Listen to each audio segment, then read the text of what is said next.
What exactly is a true calling and how on earth do we find it?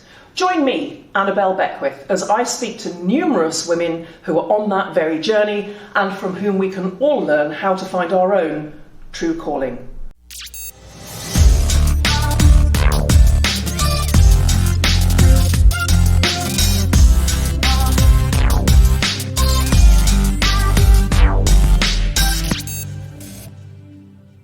Hello and welcome to True Calling. Now, our theme for today is Following Your Guiding Star, and my two guests are Joanne Robinson and Melissa Haddow of The Little Art School.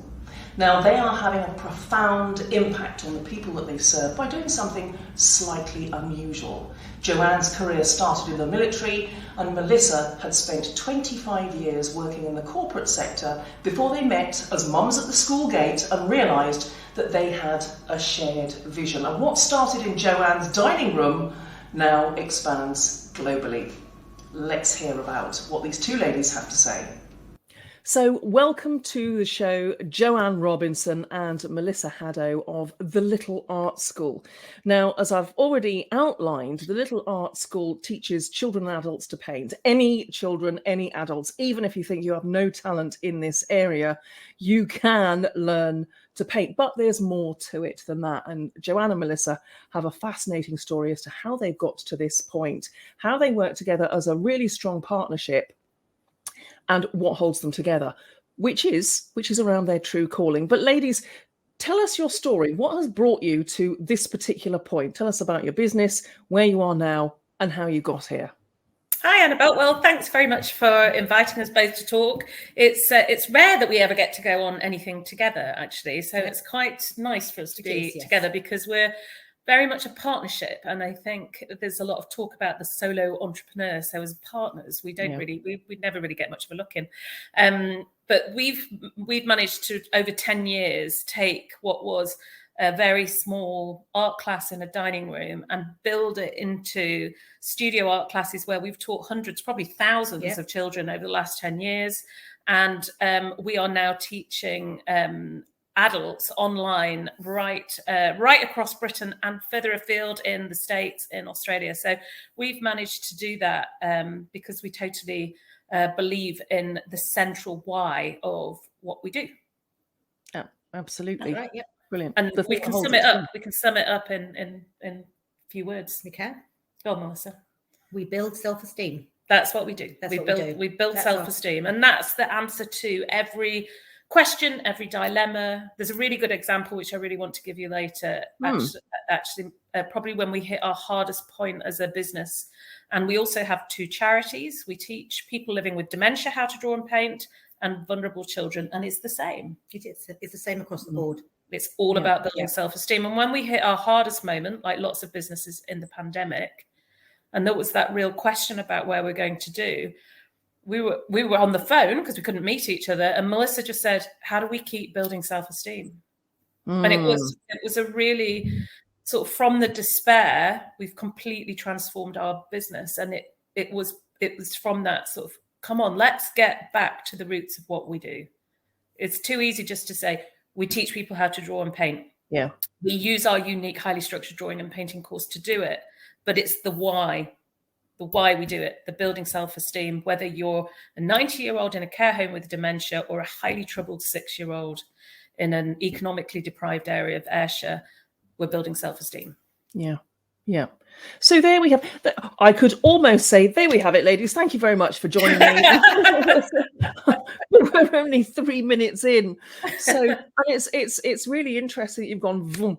And one of the things I'll pick up a little bit later, because I want to dip into this a little bit in a little bit more detail, is that you said from the very beginning. And I think that's a really interesting point, that in some instances, from the very beginning, people know it's this. And sometimes people don't know what it is. They've kind of got an inkling, but the calling kind of evolves. But for you, it's crystal clear from the outset. But I would like to rewind just a little bit to what made you start the business? Because I know that, like Melissa, you were working in a very sort of corporate business traditional kind of business in environment there.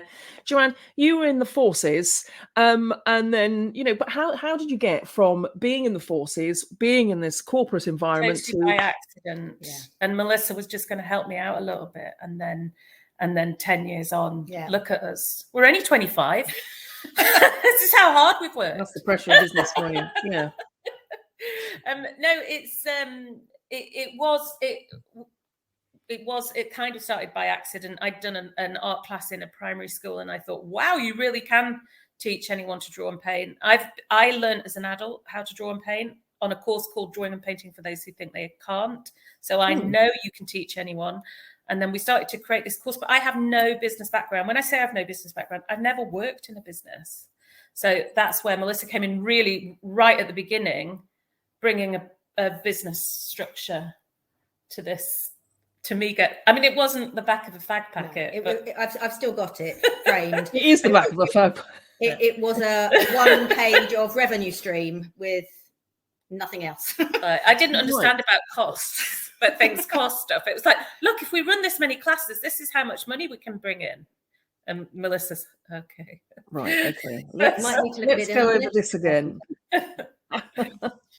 So, Joanne, you're the one who was thinking, I can teach anybody to draw and paint. Melissa, from your point of view, you're approached by this lady. I mean, did you know each other beforehand, by the way? We met through the school and worked on a project together. So we've got some experience, So but it is quite different. You read about business partnerships where people are either family or the very close friends who've set up a business together. And that wasn't our background at all. We are very close friends now. You know, Melissa's kids are like my family and vice versa. But but that's not how it began at all. So our friendship has grown through the business. I was actually on a career break. Yeah. So I just kind of chatted to Joanne about it and thought, well, I can give a few hours to help out and give some pointers in the right direction. And then kind of it grew from there. So because it was such a lovely idea, and it grew really quickly from kind of that initial sitting down. So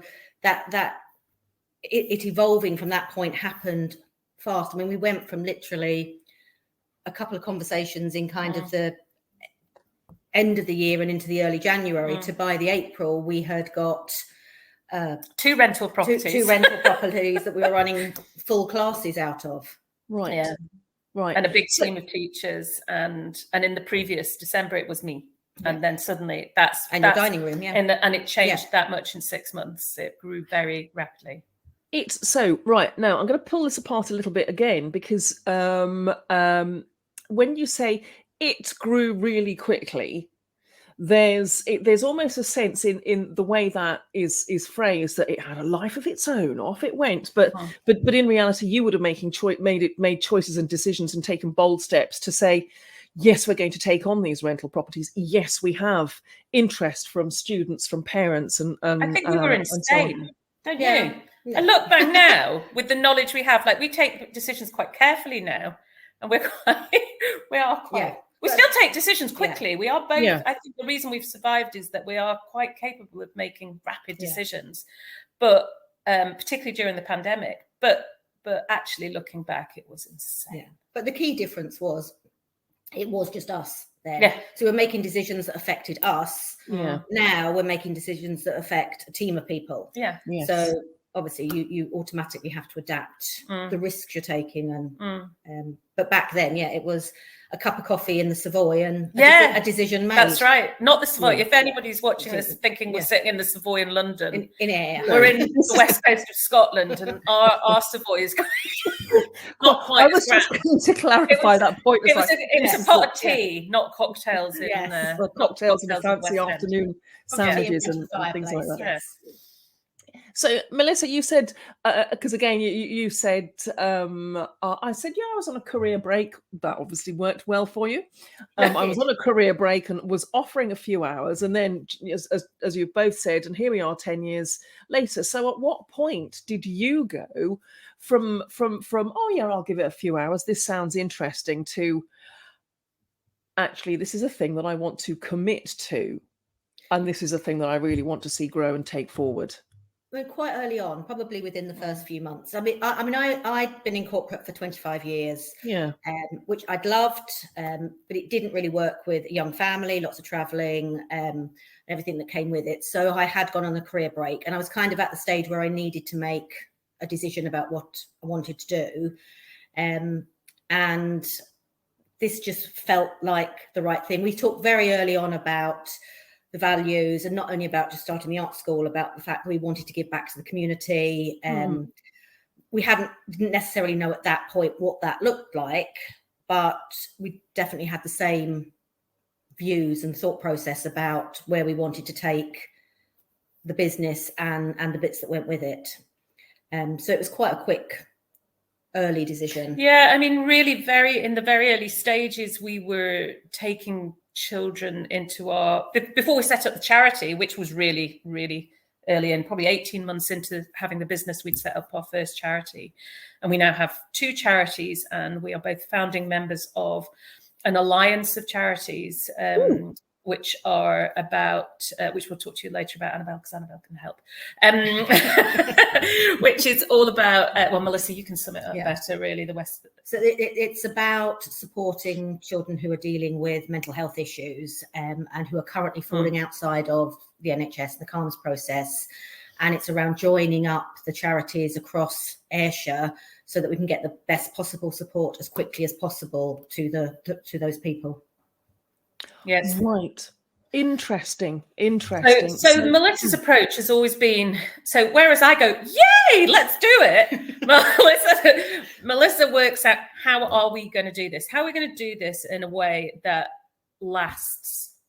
So what we're really proud of is the fact that we've been doing this for 10 years now, and the things we never wanted to offer a child a free art class if we didn't know that we could be there till they finished. So, and that could be us offering a free art class to a child who was 6, then we still wanted them to be with us at 18.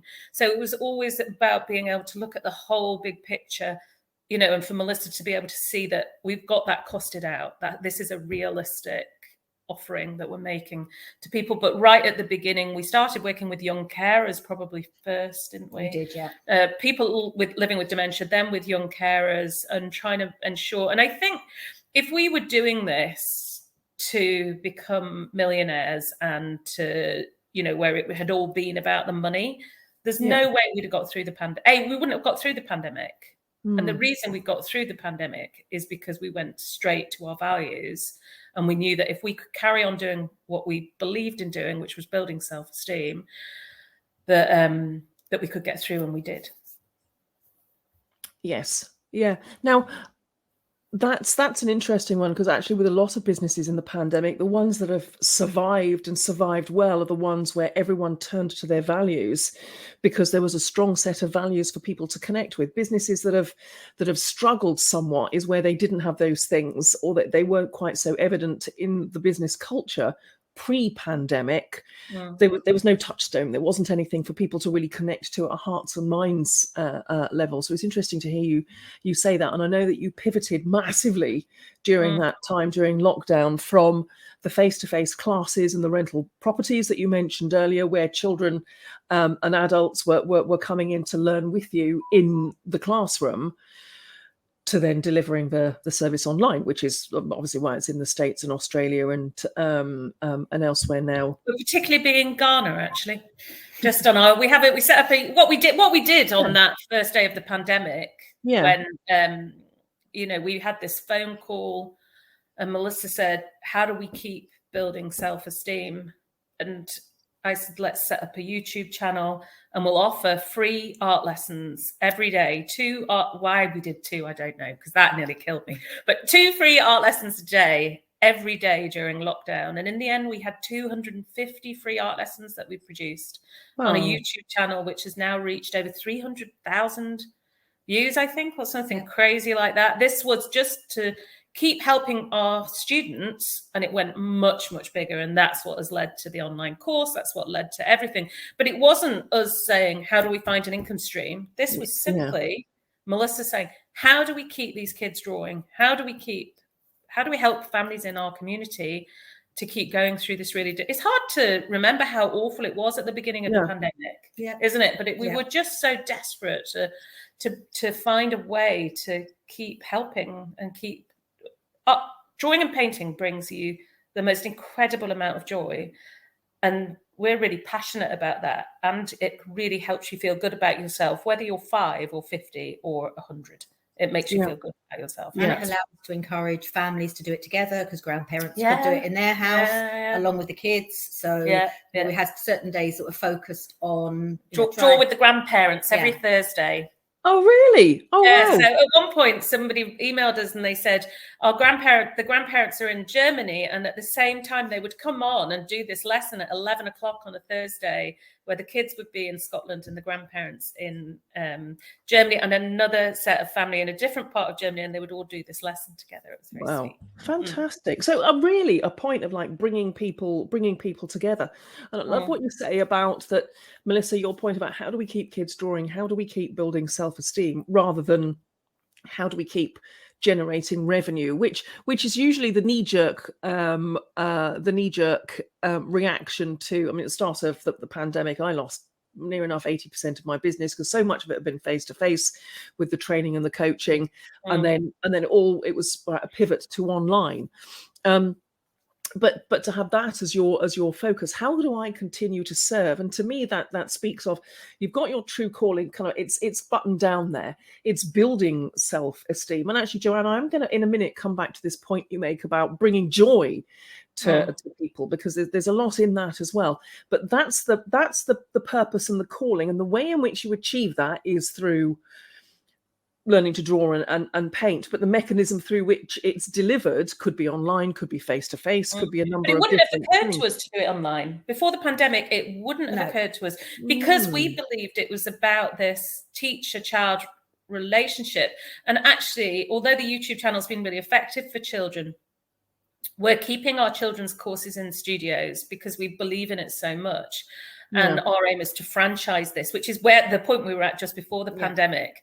However, with the online course, which is aimed at adults or older teenagers and adults, we have like a Facebook group, we have live Zooms. And in the Facebook group, the first thing we begin with is by saying, these are our values.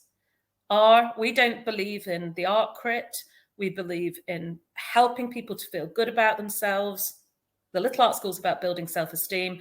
If a picture is posted on the Facebook group, find something good in it. And actually what we've seen over the last 3 years is phenomenal. It's become this incredibly joyful place, and people have sent us emails just saying, I put a picture on, I felt so bad about myself, I've been suffering from depression, and I put this picture on and everyone was so nice about it. And so it isn't enough to say we've got these values and this is what we believe in. It's got to permeate every area of the company, not just the team who work with the company, but by saying to our customers, our artists, we need you to believe that now. And we knew that worked because we do it with the kids in the classroom. Yeah. Children praise each other's work. You try getting a 15-year-old to say something good about, but as soon as they know it's a safe environment to do it, it's unleashed. Yeah. And the joy that comes is incredible.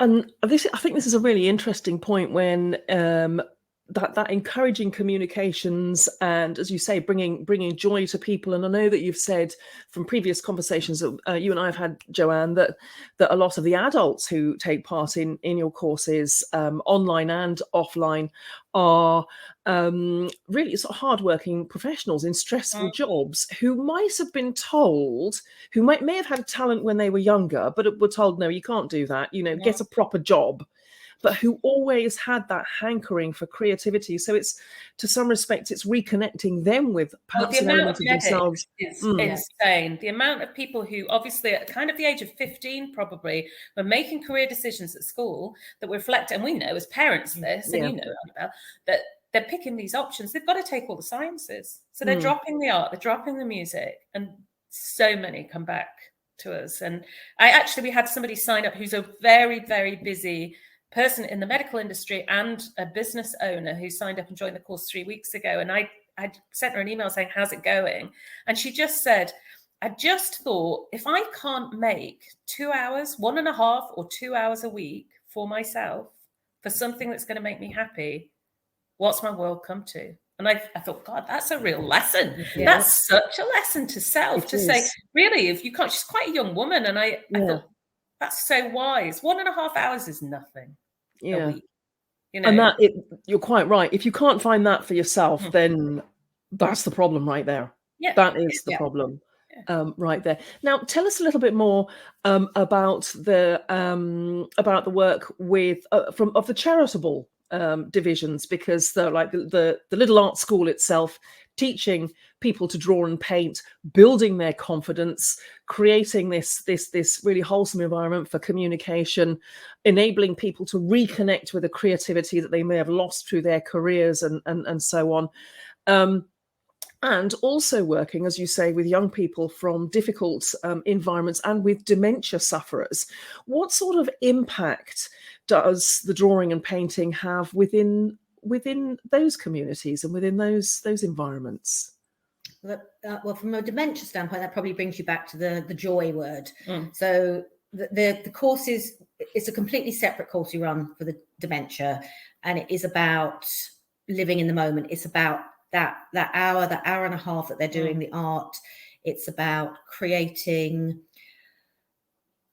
allowing them to reminisce and evoking memories from the pictures. So the pictures have been well thought through. There have been a number of iterations.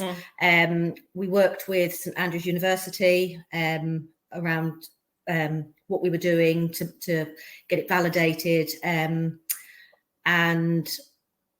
we rolled it out to 30 plus care homes and community groups. We work with Alzheimer's Scotland, and we work with different organisations. Work with the NHS. It's joyous. That is the word for it. When you see, I mean, you know, the classes are full of laughter, and there's a real connection for people as well. It is magic, actually. When we first approached St Andrews University, the neuroscience department there, I had said to the professor that we were working with, I said, I feel a really bit embarrassed because I don't know why it works, but it works. Yeah. It works and it's magic. And she said, but that's for us we'll work out why it works. And they did. They came back. It was because of the scaffolded approach we take. It's very slow. If you're drawing a teapot, you start with a circle. And then from that circle, and it's very gentle, it's very humorous, but we've had people who will sit and draw, and then they're taking it away and they're drawing for hours, and it's lovely, isn't it? It is. It is. They're really lovely classes. And if you could put that, Annabelle, in a pill, if a pharmaceutical could put the effect that our class has on someone living with a dementia in a pill, we would be gazillionaires now.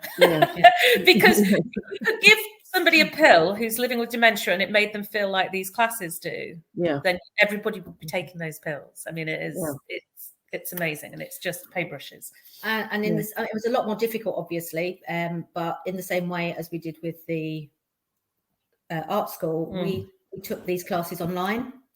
So we ran virtual classes in conjunction with Alzheimer's Scotland, with families and family members, so that they could continue to do it through lockdown. And the thought was like, this is going to be mayhem. It's never going to work, and it worked brilliantly. It worked really brilliantly. Well. We had more issues with the technical side of things than we did with the actual art piece.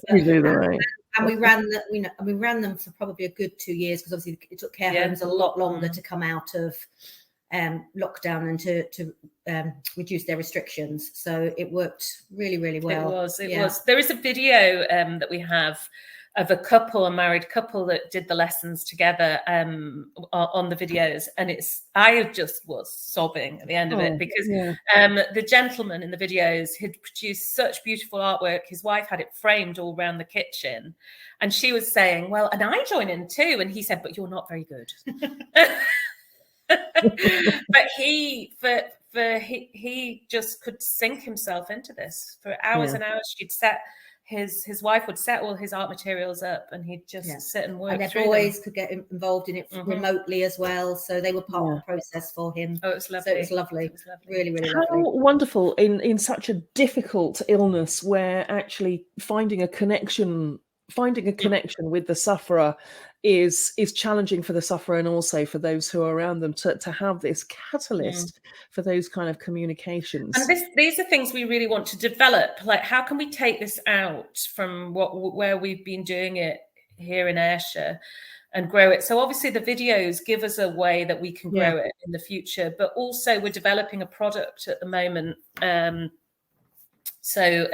Where it's about families being able to sit together with the person who's living with dementia and draw and create these nostalgic pictures. And that's something we're going to be launching towards the end of this year. Oh, wow. And we're really excited about it.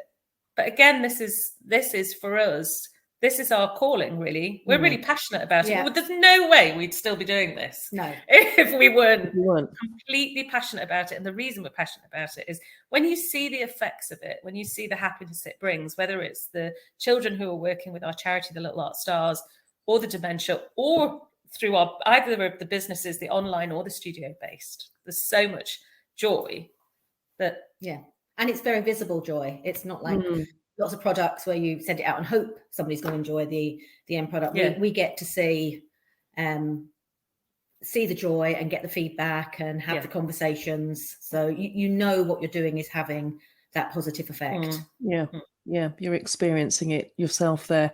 And one of the things that I've really enjoyed about talking to you is the obvious. I mean, you don't even have to say we're really passionate about what we do, because it's obvious that what you do brings you joy. And I think this is such an important factor, is that when anybody is on the path to their true calling and doing what they love in the service of others and having that impact, it's a joyful journey. It's a joyful experience. And appreciating what you say is there have been difficult times, like during the pandemic, where it's now what do we do? Pivot. But it's almost like that true calling that's the beacon there, and you might have to duck this way and that and move towards it, but there it is, and that remains at the center. The biggest challenge is probably reeling in, because we get asked to get involved in so many things that it's actually and it's quite hard to say no, but it's just trying to keep that focus so that we're... I think in the early days, we would just go yes, and we do all these things, and now we are much tighter. We've kind of had this role reversal. Well, I'll sit there and go no. Yeah, I'm more likely to say, oh, well, let's look at it, and Joanne, no, not going to do it. No, we've not got time. We've not got the resources. We can't do it. But I mean, things like this, the alliance, which Melissa's very heavily involved with, which is such a, it's got the potential to really reach many children who are desperately in need of help. And I think the decision to go for that was just because it's so needed at the moment. Yeah, and it's a huge issue, isn't it? The mental health of young people. And our real involvement, getting involved, is the other people that have been involved in setting up are so heavily embroiled in actually the physical helping people. The cold face. Whereas we're obviously providing a service that somebody may come and use, that we've kind of got that little arm's length from it, that we can be a bit more structured about how we move it forward. So that's why we've got involved with it. But it's amazing. There's so many amazing charities out there that are available to help. Yeah, good. So, and that is good. That is good to hear. So, ladies, just to wrap up here, and there's been such a lot in what you've said, the joy of what you're doing, the fact that you arrived at this, you started out with your values when it was like, what do you want? You said in that opening conversation with some friends and colleagues who were saying, what do you want? And you started with your values. That was clear right from the very beginning, and how you've actually stuck to those values, and they continue to be the bedrock of what you're doing. And following on from all of that, the massive impact that you are having on the students in your classes, on dementia sufferers who are taking part, young people with mental health issues, and so on. Ladies, anybody who's watching this who wants to find out more about what you do, where can we find you?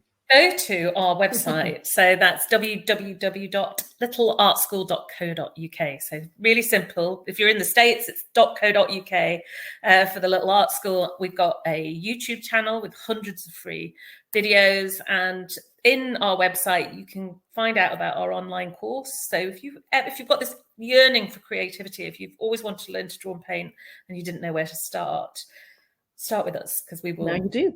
Come and join the Little Art School family, and we'll take you on this journey that you'll never ever regret. And there's links to both the charities through the website. So both of them, you can find out about the stars, you can find out about what we do with dementia and our exciting new product that we're going to be launching this year, which we're really excited about for families who are living with dementia.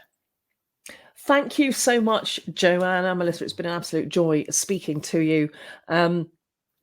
Do get in touch with the ladies. Do have a look at their website.